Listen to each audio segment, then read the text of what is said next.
want to hear it too. So let's record it. All right, here we go.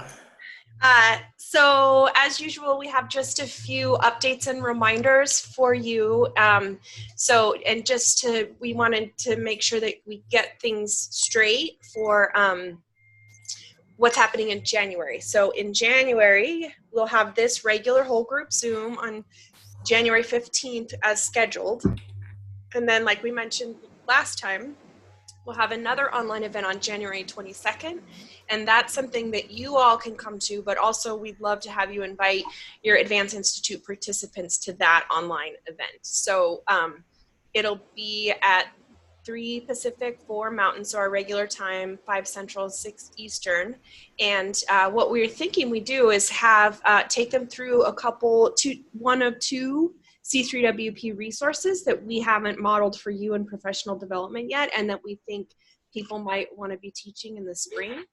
So invite your participants, they come, we'll talk a little bit about the resources themselves, and we'll break into breakout groups and do just a walkthrough of those resources, have people try out some of the things. So we're excited because we've never done it quite like this in an online event. We often do these in face-to-face meetings, but not online. So we think it'll be really fun and interesting, and we'd love to have a lot of people there. So make sure your Advanced Institute participants know about it. And we will actually be sending out a welcome message and RSVP form to you to pass on to your participants, so you can forward it to them with an invitation for them to join us for that online event. So it's totally optional, but we think it'd be really fun and interesting for teachers across all the sites to connect in this way. So have them save the date if you haven't yet, and then we'll try to get that message and RSVP form out to you next week. And then also a reminder to get your teachers into Yammer. We have a new C3WP group that's open to the entire network. And I think Kathleen can link that here. You're invited to join, and you can share it with anybody. So it's just going to be open to anyone who wants to join to talk about issues or ideas, questions, anything related to teaching the source-based argument writing or using the materials that we use in C3WP. So yeah, Kathleen will link, you can join and then send it out to anybody in your networks that you think would be interested. So I'll pause for just a second to see if there's any questions at all about those updates and reminders.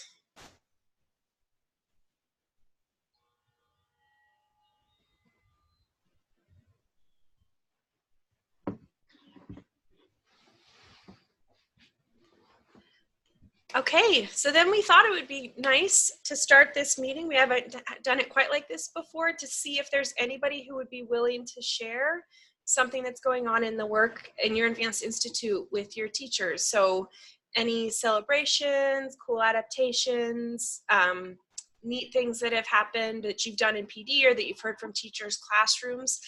Yeah, so really anything at all. Does anybody have anything you might share with us about how things are going?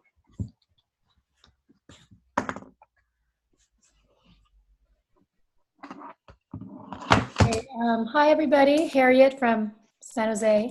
Just wanted to mention that our first San Jose Zoom meeting is going to be tomorrow. I think I did it right. I used my husband as a guinea pig to set up my own Zoom meetings. So it'll be our first virtual conference experience, journey, whatever. I just really hope that all of the participants join.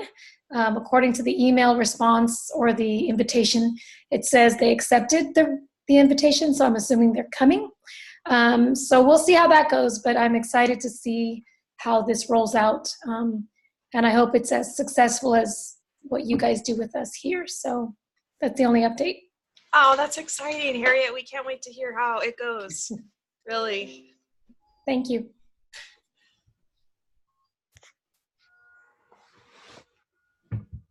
My group is having a Christmas party on Friday, so we're going to check in with them, and I'm going to print off some of the new resources that they haven't looked at yet and stuff like that, but I thought I'd make it a little fun so I can lure them in and check in. and check with those who haven't entered their data yet, and get them doing that. And then we have one participant who got a new job. I don't know if you guys are familiar with the Harmony charter schools here in Texas. There's like 50 of them all over Texas. And she got hired as the ELA director for K through 5. And so she's going to pitch both kid writing and C3WP to her bosses and see if we can train. They're down in Houston is where their headquarters are. So That's awesome. Yeah. Yeah, It's good really luck. cool. Exciting. You've seen the new website.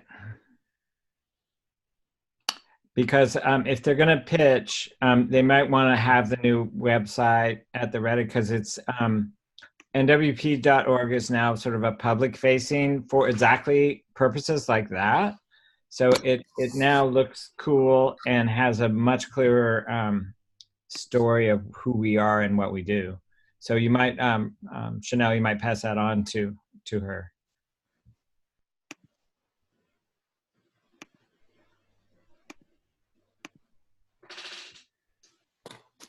I love the idea of combining a Christmas party with professional development too. And anybody else have a celebration or an update to share? Jennifer Flores from Leatherstocking Writing Project. Hi, Jennifer. Hi, we actually just had, we've been meeting on Sundays. The teachers have decided Sundays are better, so it's been really interesting, and it's actually working out nice, but we've been meeting on Sundays. We just met this past Sunday, and it was exciting. We actually have a French teacher on our team right now, and she's put together her own text set in French and has started this process and had some success. Excited. What topic is it on? So it's in French? Yep. It was, well, we, with our summer institute, we had 6 days. So put together a text set, leaving our own text set. We walk them through. It was on zoos. Oh, okay. And the treatment of animals. So, yeah. That's really cool. We'd love to see it because we do every once in a while get questions about foreign language classes. So, okay. Yeah, we'd love to share that out with us. If she'd share, that'd be really cool. Yeah. Awesome. That was it. I just wanted to, thought that was neat. Something. Love it. Yeah, it's really cool. That's awesome. Anybody else? Hi guys, it's Linksa from the Boston Writing Project. Can everyone hear me?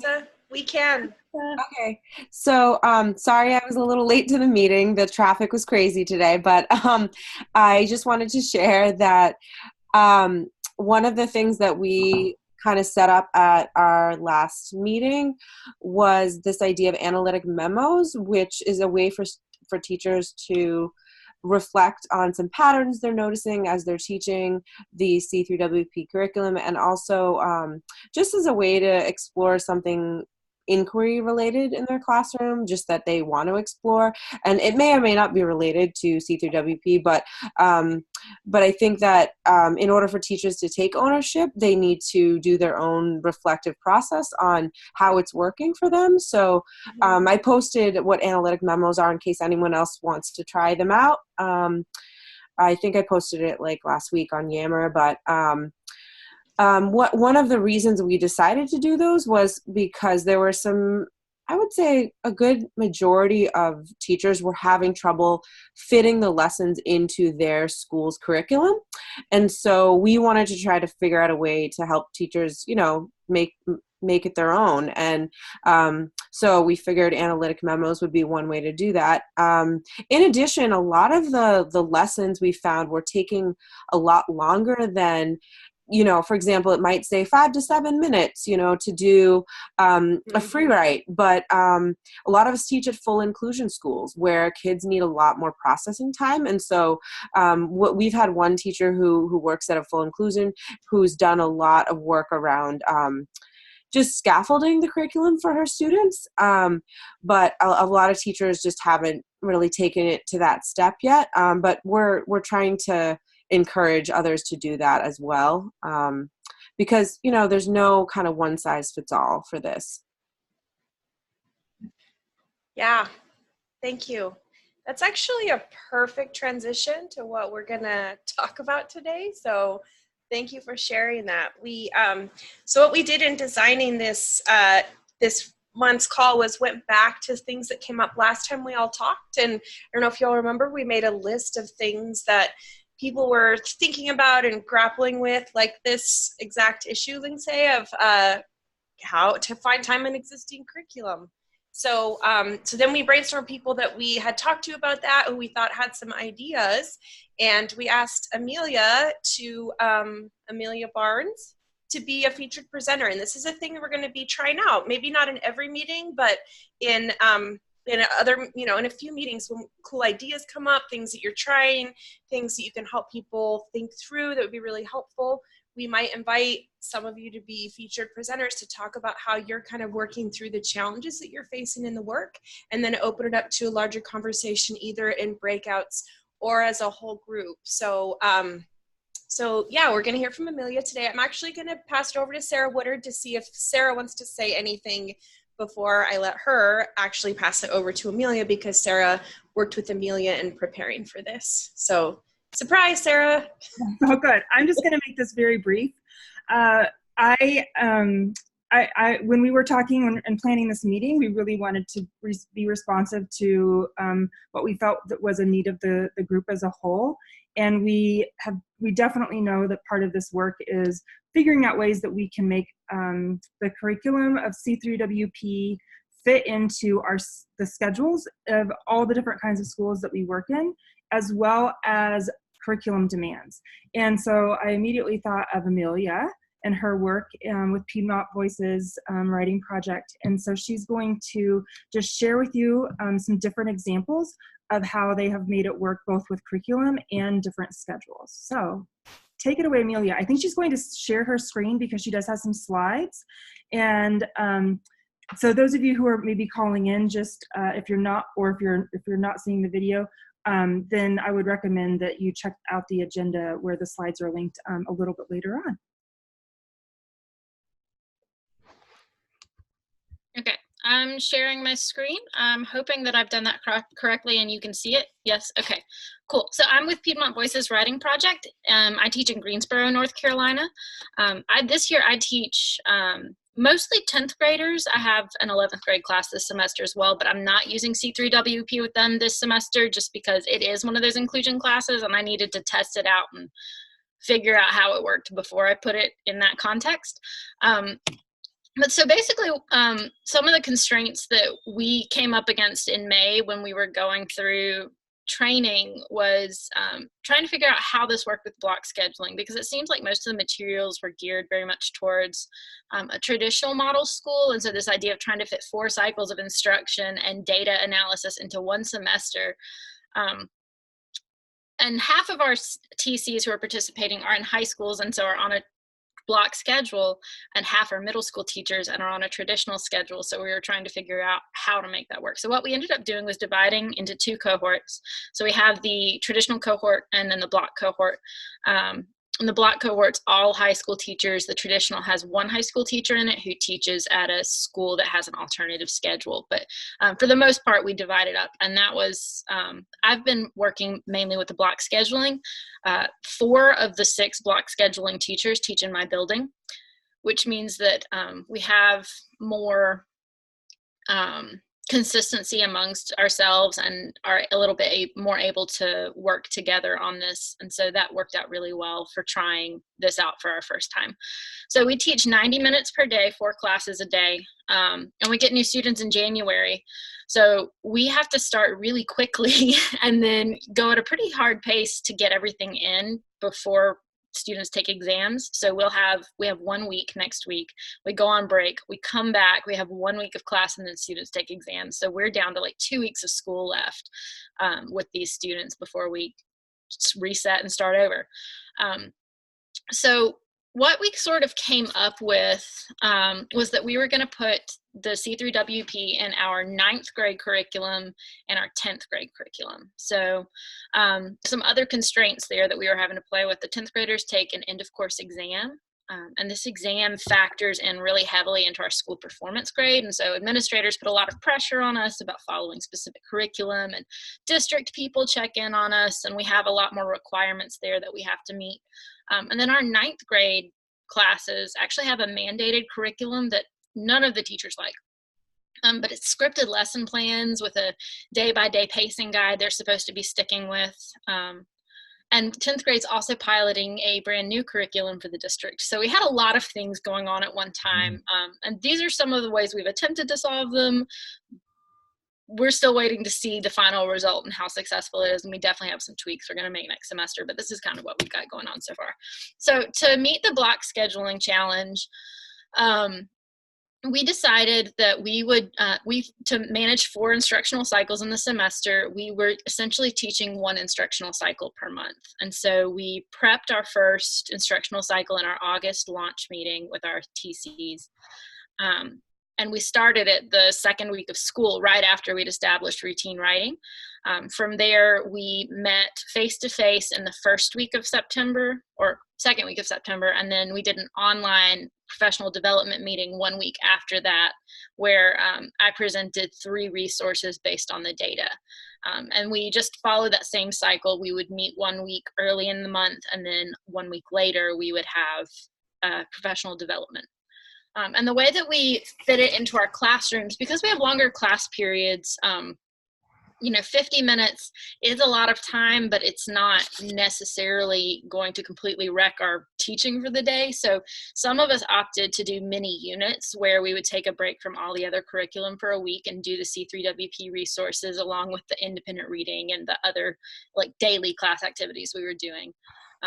But some teachers, because they didn't want to devote that much time at one time to it, but actually break it down and teach smaller chunks. So they would take a 50-minute lesson and find a way to break it so that it was 2 30-minute lessons instead, and just spread it out over more days. And each teacher sort of adapted that based on their own curriculum and how flexible their administrators were. So that was the way that we approached the block scheduling challenge. And if you have any questions about it, please chime in, interrupt me, and ask.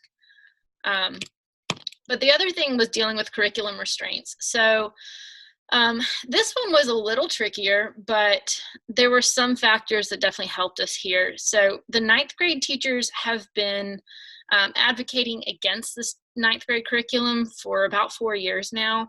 And we now have a new curriculum facilitator who agrees with us. And so she was more easy to persuade, in part because the teachers who are teaching it have a good track record and like teaching well and teaching the standards. Their students get good exam scores, showing really good growth even with our struggling learners. So because we had sort of that track record amongst our TCs in our school, our curriculum facilitator actually let us deviate from the prescriptive lesson plans and do our own thing. And so what they did was they kept the elements of that curriculum that they believed were helpful. So like the independent reading portion of the curriculum, it mandates 30 minutes of independent reading a day, which is cool because, kids need to be reading, but they kept that part and then threw out the lesson plans and made their own units and taught what they knew students needed. Just they were teaching the same standards, but in their own way, and that let them work in the C3WP resources. And then for 10th grade, because I'm the lead teacher for 10th grade, I have the kind of relationship with my administrator that I was able to explain to him, like, this is why this works and this is how it aligns with the 10th grade curriculum. And actually, C3WP aligns with the 10th grade priority standards really well. And once I explained that to the curriculum facilitator and the district people and the principal, they were willing to let us try it. And in my building anyways, it was mostly supported. 2 of the other teachers had a little bit of a harder time with it. One is in a different district that is struggling, and because it's struggling, they are really cracking down on teachers and micromanaging. So she's had a hard time because of outside factors, and they're not really willing to listen to it, like to any kind of reasoning about this. So she's pushing through that, and she's still finding ways to do it, but has had to be a little more creative with how she works it in. And then another one she's in the same district as us and has some of the same support, but not necessarily all of the same support.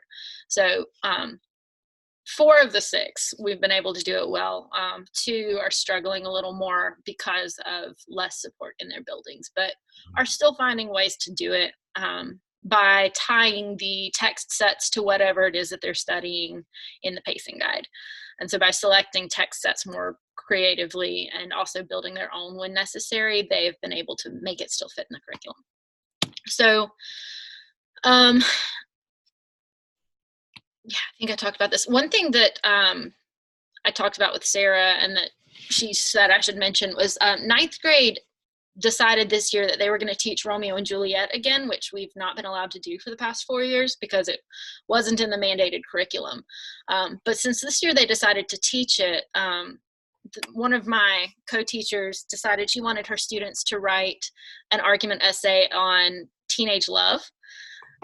And so she curated a set of nonfiction texts that talked about the psychology of teenage relationships and whether or not teenagers could be in love. And I've linked that in the PowerPoint just right here. And she put those together, and then she had students find a 4th source on their own that presented a different perspective than what was presented there. And they're currently writing those arguments, so we will actually see them tomorrow in our next meeting. So I'll give you an update when I know what's happening with that. But that's just one example of ways that our teachers have been working through tying this to the existing curriculum. And then again, 10th grade, it was really easy to get the administrators on board because of the standards alignment. The bigger challenge was trying to fit the new curriculum pilot.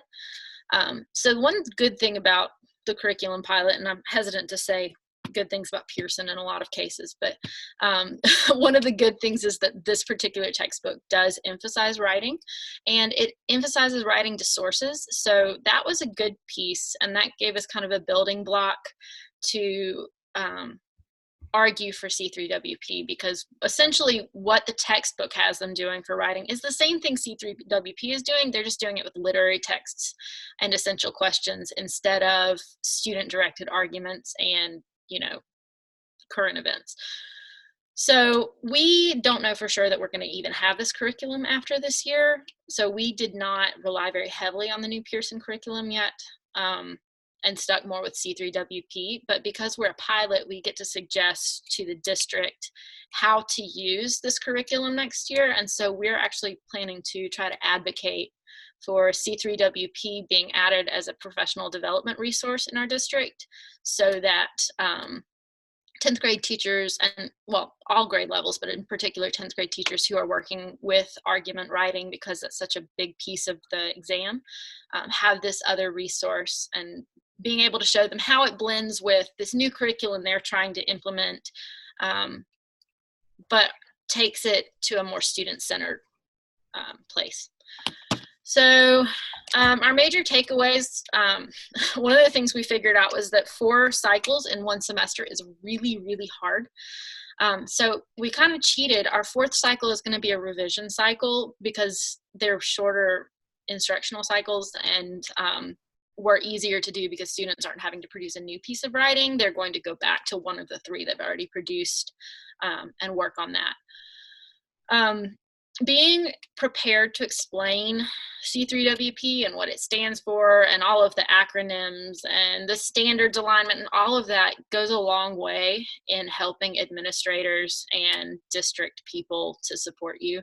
You have to look like you have your stuff together and know what you're doing in order to get their support in something like this. And so that's a big deal.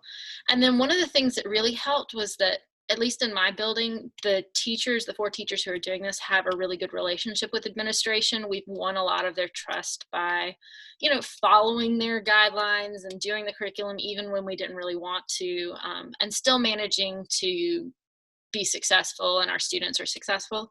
And so because they trust us, we are able to have a little more flexibility now than what we had a few years ago.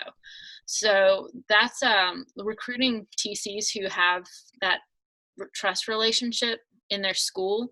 Having at least one who's trusted in their school at every school would be really helpful in getting support more widespread. Yeah, I think that's the main thing. Just know how it relates to the standards and be able to play the game the district is playing, which sounds like a really crass way of putting it, but sometimes you have to play the game, which is what we talk about in Summer Institute. And so our way of playing the game was doing the research and knowing what they needed to hear about the program to buy into it. And so knowing your audience in your own school district and what they're looking for is a really helpful way in getting this through. That's all I have. So I have questions, but they're the same ones that are in the document. So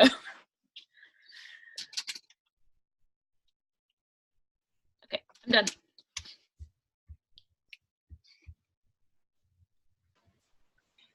Thanks. I was trying to find my unmute. Amelia, do you want to stop screen sharing? Maybe we can see, so we can see everybody again, since the questions are there. That was a lot.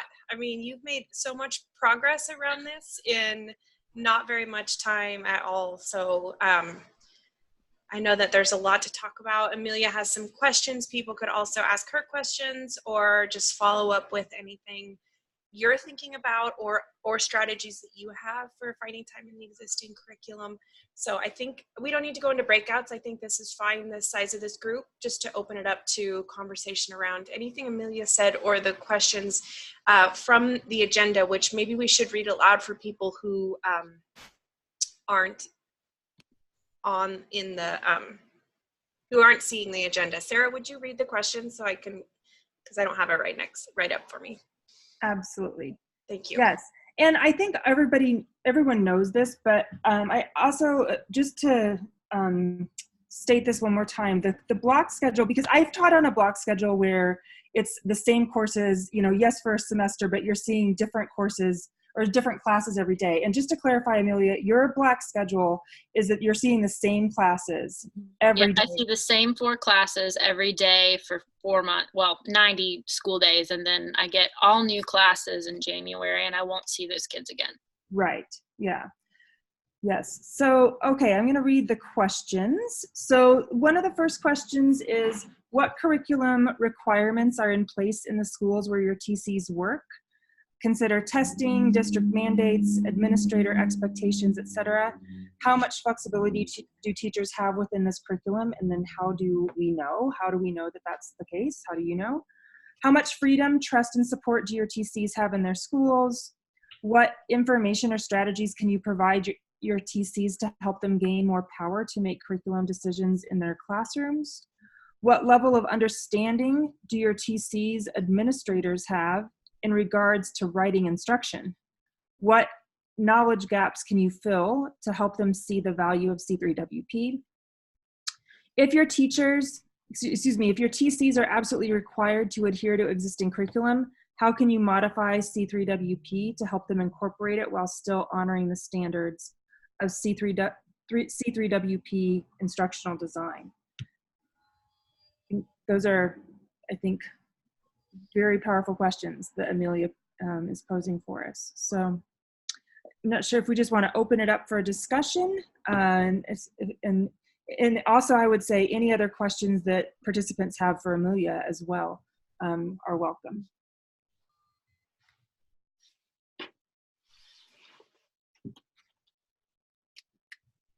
I'll start us off a little bit. First of all, thank you. That was amazing. Yeah, I mean, that was great work that you are doing. And then I'm going to have a request, and then I'm going to ask the question. But a lot of administrators, you know, appreciate the research that we have on C3WP, but they say things like, well, how's that like our state test? Because that's the test that matters to us. So it's all the state testing that really makes a difference for administrators. It allows them to keep their job and gives them some autonomy and stuff like that. So please keep track of what happens in North Carolina at the schools you're working on. And anecdotally, we keep hearing that C3WP like improves the state test scores as well. But that was my question, was around the tests. Because it seems like standards seem like the easiest thing to connect to. Because usually the standards are fairly straightforward. And you can say this does that. The test is sometimes a lot harder. And I don't know specifically the test in North Carolina, but how did you make that argument? Because I think like behind all of it is an administrator saying, are our test scores going to go up or down? Yeah, so the 10th grade EOC, the 10th grade's main focus is rhetoric and nonfiction texts. So we're already doing all this argument analysis in class anyways. And so in part, being able to say to them, if kids can write an argument with all of the elements, they can also identify them. So that helped. But also 20% of that exam score is constructed responses, in which students have to make a claim about a text and support it with evidence from that text. And so pointing out to administrators that we are giving them regular practice in making a claim and supporting it with evidence from the text. It doesn't necessarily align with the 9th grade text, but our argument there was the good scores in 10th grade start with a foundation in 9th grade, and so we didn't get really any pushback there. And the 9th grade curriculum is very weak on writing, so we were also able to point out that there's nothing in the 9th grade curriculum that is mandated that actually meets the standards of the 9th grade test or the 10th grade test. Yeah. At the 11th grade level, so one of our teachers who's doing it with the 9th graders this semester teaches AP 11th grade, and this stuff aligns with the synthesis essay. And so that was another argument that this supports that. And our students are mandated to take the ACT in 11th grade. Okay. And the ACT has a writing section. So being prepared to write to sources and write arguments helps the ACT scores, which are also factored into school performance grades. And then in 12th grade, students have to participate in a graduation project, which requires them writing a research paper. And so pointing out how this hits our graduation standards, it hits 3 main tests that factor into our school performance grades. That was a pretty easy sell in our building. In other buildings, less so, but in ours. Cool. Thank you for that. Can we move to a little bit about elementary? I have no experience there. Someone else take it. Okay. No, but so much of what you were saying, I was just listening to it through the screen of one of our TCs that I'm supporting. Is in a huge district here. It's the size of San Jose, and it's called San Jose Unified. Mm-hmm. And their required curriculum is Lucy Calkins' units. Run that on a calendar. So while this teacher has done some of the writing into the day and conversations about writing and getting language into her young students, she wants to start the unit along with the district calendar, because the big assessment piece will be the district opinion writing piece. But I'm pretty excited to integrate this, because I know the curriculum that she's using, and I think it'd be really dynamic. And she's excited about this too. So she's going to give me a day over her, winter break, and we're going to figure out how to do that. So the second piece I was thinking of is, how do I help her principals see the benefit, the advantage of what she's doing?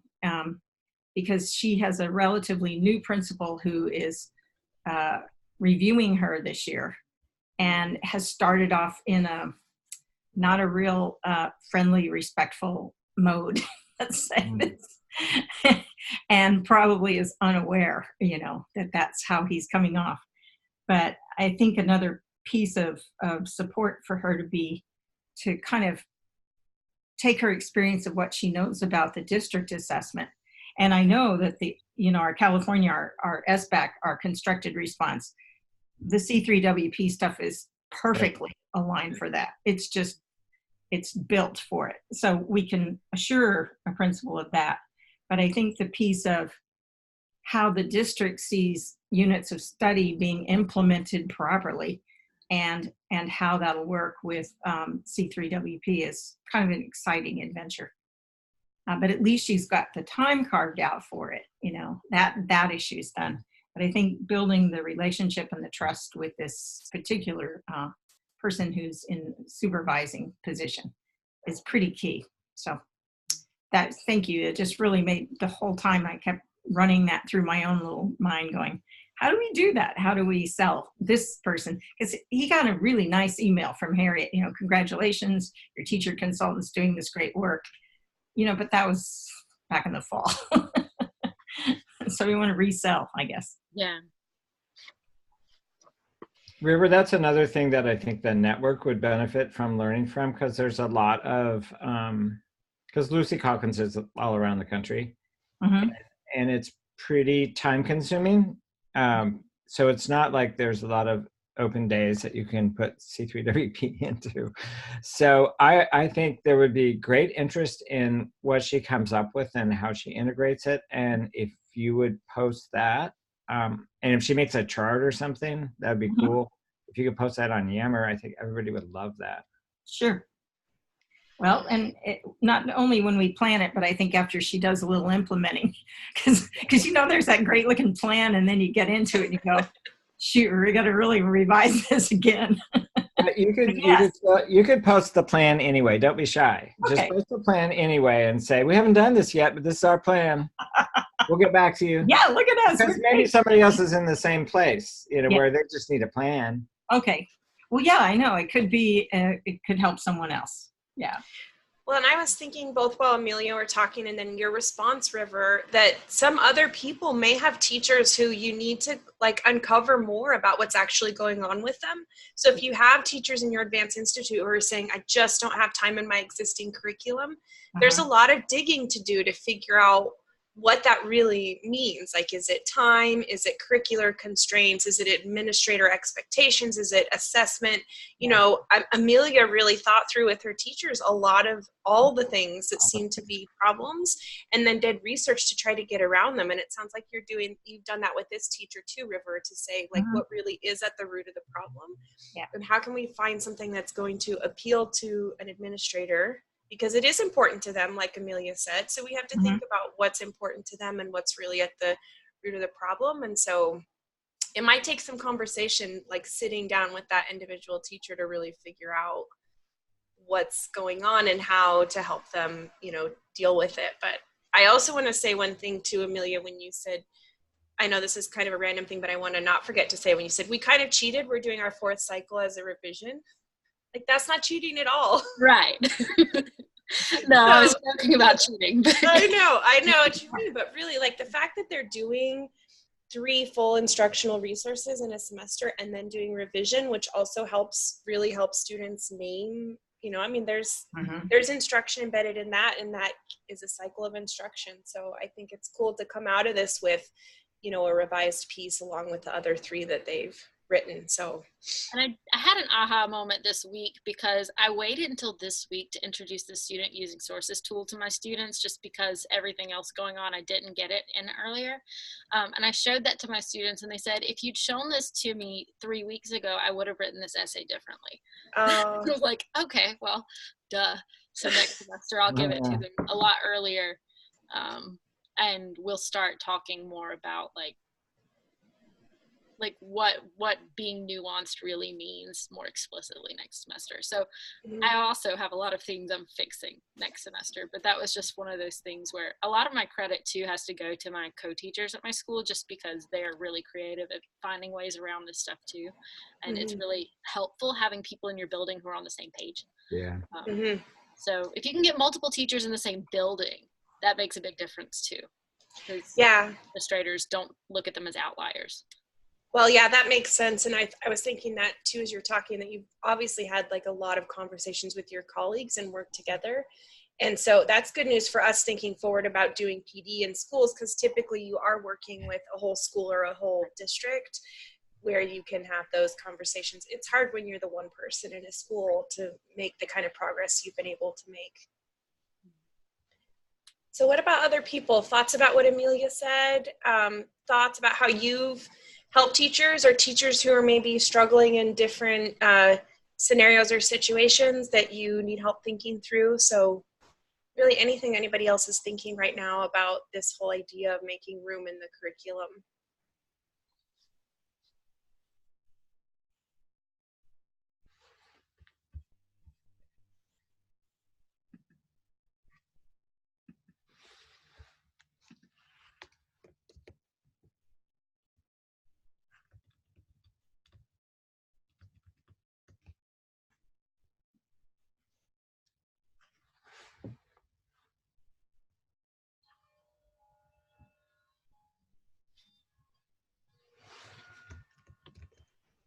Okay, I see no one unmuting, and I feel like that was sufficient wait time. So thank you again, Amelia, for sharing this. Like I said, we're, Kathleen recorded it, we'll share it out, and I know that a lot of other people will really benefit from it. So what I want to do now is shift gears just a little bit and open this up now that we've looked at one way that Amelia and her site, like they really targeted this one thing and worked through possibilities for dealing with it, and open it up to doing some writing and responding. So if you'll scroll down to the bottom of our agenda, there's a place for us to do some writing and responding, thinking about other challenges that any of you have faced in your Advanced Institute. And these could be big challenges or little challenges. So it doesn't have to be something as significant as this, but it could be other things. And if you've come up with successful solutions or have ideas for any of the challenges, even if they're your own, add notes about those, or add as many challenges as you can think of. So for example, I am guessing, Harriet, that your idea to hold a Zoom meeting came from a challenge that you faced. So that could be, you could list that there. That's one solution, and other people could find could list other solutions. So this is open to anything you all have faced, any ideas you have. You might have other ideas for working in the existing curriculum. So let's take just a few minutes and write down either challenges you've come up with ideas for, challenges you're facing now, challenges you anticipate, and to do a little bit of crowdsourcing about what we're thinking, and maybe we'll help each other find solutions, or we'll come up with topics for future Zoom meetings. So River, Sarah just put the agenda in the chat. Okay, you got it? Great.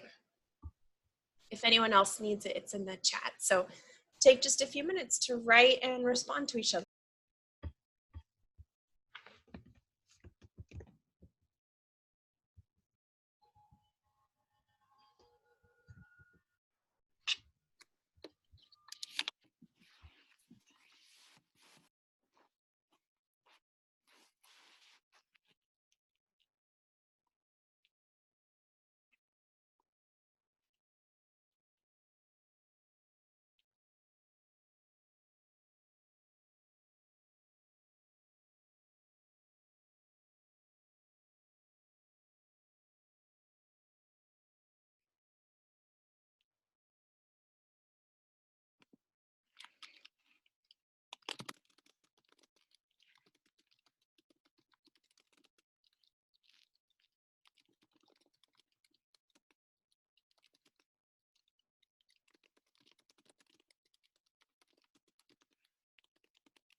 All right, let's take just about one more minute to finish up.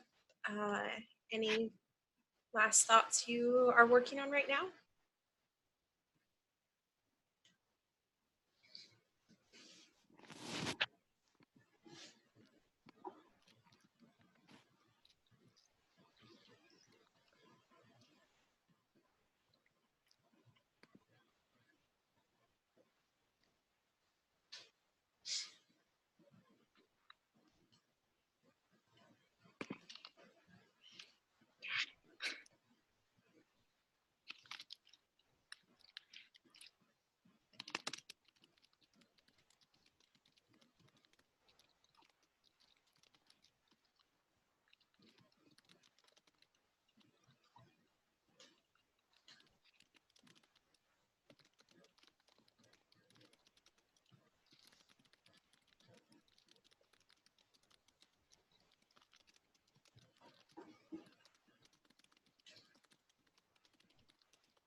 Well, that was pretty cool.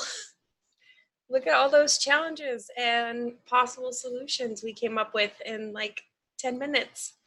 So we do have just a few minutes left, and I just want to open it up to any like final comments about what you see here. So follow up to things that you want to say, ideas that you'd want to further explain, or a cool idea that you think is really going to help you figure something out. So take just a couple minutes and see if there's anybody who has anything further to say about any of the challenges or solutions that we came up with in that 10 minutes.